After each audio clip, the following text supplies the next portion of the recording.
Yes, boom shot, you don't know, so this is gentleman, and I just gotta say enough respect, the respect. Can enough for them not have no solidarity, no solidarity. Them not got no love at all, them not want a unity. No solidarity, no solidarity. Can we find some love in unity? Boom shot. Watch out, boom shot. You tell him that there's a make the way to murmur now. So this one, you sure shot, it can't stop. Boom shot! Boom shots.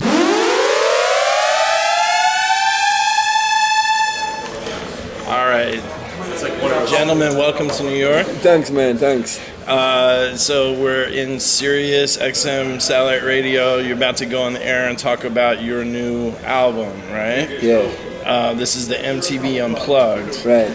You're joining the likes of Nirvana, Jay-Z. A lot of big artists have done MTV Unplugged. This is a major thing. Tell me how it all came about. Well, actually, first of all, I gotta say I'm a big fan of the MTV Unplugged series. One of my favorite albums is the Lauryn Hill one. I'm still listening it over and over. And actually, I was meeting the MTV people in Germany because I was a guest singer on a project from a guy named Max Herre, and he did MTV Unplugged. So they saw me, and we talked, and they said they were interested in doing it with me too. And then I didn't expect that the phone call would come so quick. So they called and said, "Hey, this is MTV. You want to do Unplugged?" And I say, "Yep." So, didn't think about it too long. No, I mean it's a big honor, and it is a wonderful way to, rediscover my music because if you listen to the songs, actually it's like a best-of album from my last 6 albums. There's a lot of songs on there, but I rediscovered the songs, because Unplugged means that there is no effect boards, for example, between the guitars and the amplifier, and there's just organic sounds. There's no synthesizer strings, just natural strings. We had like 8 strings. We had Dean Fraser was there, and Houghton, and our sax player Johanna. So we had a nice horn section. We had Denver as a percussion player. Actually we were 19 musicians on stage. Wow. And it was a very intimate event. A very intimate atmosphere, and we kind of locked up in the room for 2 weeks, which made the thing very special, very personal, and it felt like there were more people on stage than in the audience, like kind of back in the days, Right. Yeah, it's beautiful, and we really took time with it, because it's not like when people think about Unplugged, they think like it's just acoustic guitar and that's it, and a little snap, Right. But as I said, 19 people, the production is really solid. There are some wonderful features, Christopher Martin, Shaggy, Kimani Mali, my wife Tamika, Yondo, Milky Chance, Marlon Rudette, and it's beautiful. Did I see Tanya on there too? Tanya Stevens, right? Yes. Yeah, of course, yeah. Tell me about, you mentioned that Milky Chance, they're also German artists. You've known them over the years before they had their big bus? Yeah, I knew them, and it's crazy how their thing just went through the ceiling. And they have, what makes them so sympathetic is that they don't even know what's happening, They just love to do music, and what they got is a very unique sound. You can really hear it's Milky Chance. They created their own sound, and I'm very happy that they joined my project. Had you guys recorded together, or what song did you do for this? Well, I had a song called Homesick, and I just joined the song. Okay. They do have a little reggae vibe in their stuff.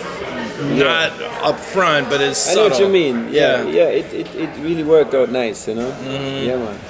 What is it about reggae that has found such a spot in the heart of the German audience? I don't know if reggae did find a spot in the German audience, because it's still, in the underground. People always think like reggae music is huge in Germany.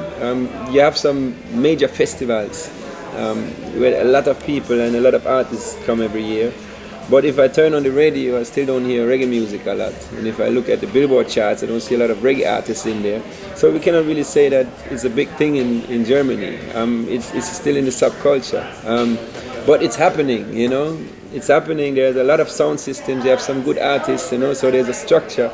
But I think everything is moving in cycles. Sometimes it's more, sometimes it's less. And I think right now it's, going towards a better direction again. certainly being invited to do an MTV Unplugged is a sign that your work is being recognized. Yes, yes, and I'm really thankful about that people really embrace my music. You know, I mean, the first show that I had was 1994. You know, 93, 94. So it's been a while. You know, and it didn't happen overnight.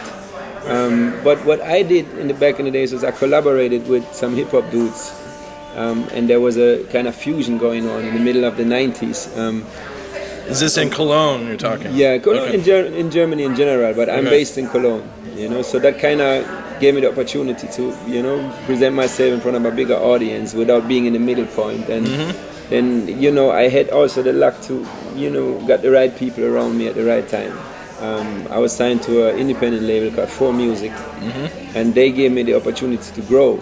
You know, artist development. They're not like, yo, if the first single is not happening, then we're gonna drop you. Right. So I was really blessed to, you know, have the right surrounding, because I think the surrounding, you know, builds or kills you. You know, no man is an island, and you need to have a certain team of people around you who believe in you. True. Of course, you need talent, you need, you know, perseverance. But I think I was blessed to, you know, be in that time period, because I think nowadays it would be much more difficult. When you were doing these hip hop collabs and things like that, you said that sometimes at the MTV Unplugged, it felt like back in the day, more people on stage than in the crowd. Yeah. I mean, what were those early shows like when you were just getting started? What I did like at the early shows was that, with no disrespect to the social media, because I'm using it too, but there was the moment, yes, and it was just me and the audience and that room, and it wasn't. There was not the thought that this is going to be forever on YouTube, which made it more, I guess, more spontaneous, more like, you know, nowadays somehow, I mean, I think subconsciously we always think about, oh, I need to be aware of what I say or how I move or what I'm doing, because, you know, it will be forever on YouTube and the internet don't forget nothing. And back in the days it wasn't like that. True. So it was more, more anarchish, you know what I mean? Yeah, I feel you. Yeah, I feel you. What was the bust for you locally? What was the moment when something happened? I think there were different moments. I think the first one was definitely the song what I did with this hip hop group named Skies. You know, they were kind of successful already, and then I did this chorus. What am I do? If stop you, me fist can't strike. We don't know where to come true, and nobody understood the lyrics, but everybody kind of loved it, and the song went through the ceiling and it went in the Billboard charts, you know, and that's how I got to know 4 Music, this independent label I was just talking about. Okay. So that was kind of the first moment for me when I realized, okay, something is going on. And then I went to Jamaica the first time when I was 18, I think 92 or something. And I met different producers like Red Rose and Richie Stevens, and they, you know, gave me the opportunity to, you know, grow more, and, you know, taught me a lot when it comes to songwriting. I worked with Jack Radix together on Daddy Rings, and I was just blessed to have those people around me in the early stage. And then through Richie Stevens I met Bounty Killer and a lot of different artists, and you know, I was just spent a lot of time in Jamaica.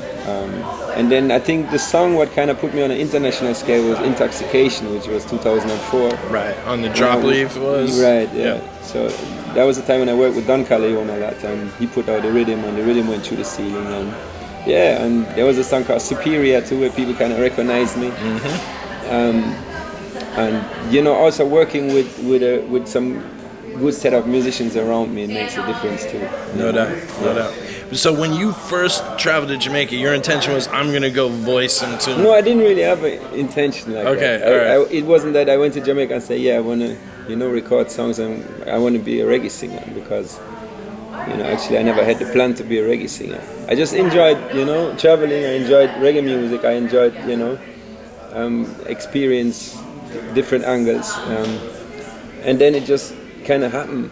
How do you end up around Red Rose on that first trip? Like what? Well, we went to Kingston, and we went to the hotel room and took the Yellow Pages book and just, you know, checked out certain studios, and nobody really responded. And then Red Rose and Richie Stevens kind of said, I'm an artist from Germany, I love reggae music, and I want to do some recordings, because 4 Music, the independent label, they asked me, how you want to do your first album? And I said, I would love to do it in Jamaica, or parts of it in Jamaica. So they say, well, here's a little budget, just go there and try and see what's happening. Amazing. Yeah, it was kind of cool. And, you know, the first weeks, nothing happened at all. So I was really like, okay, what I'm doing here now? You know? Why somebody should link me up? And, Right. But Richie Stevens came to the hotel, and you know that's the time when we recorded "Heat of the Night" and "Leave Us Alone" and those tracks. And he said, "Give me a little piece," and I was singing something, and he really he felt it, and he just supported me. So how, before you get to Jamaica, you're chatting patois on hip hop tracks. What was the... Not just on hip hop tracks, but also, yeah. But that particular song and others. I don't know if you can call it patois. Maybe it was gibberish too, but... You say, it was by listening to music, listening to the sound system tapes from Jamaica. I love the sound system tapes. And then the first sound systems in Germany started come up. And then there was a record store near Music Rebel. And I was just hanging out in a record store. And listening music, and that's how I kind of get infected. Right. Yeah, man.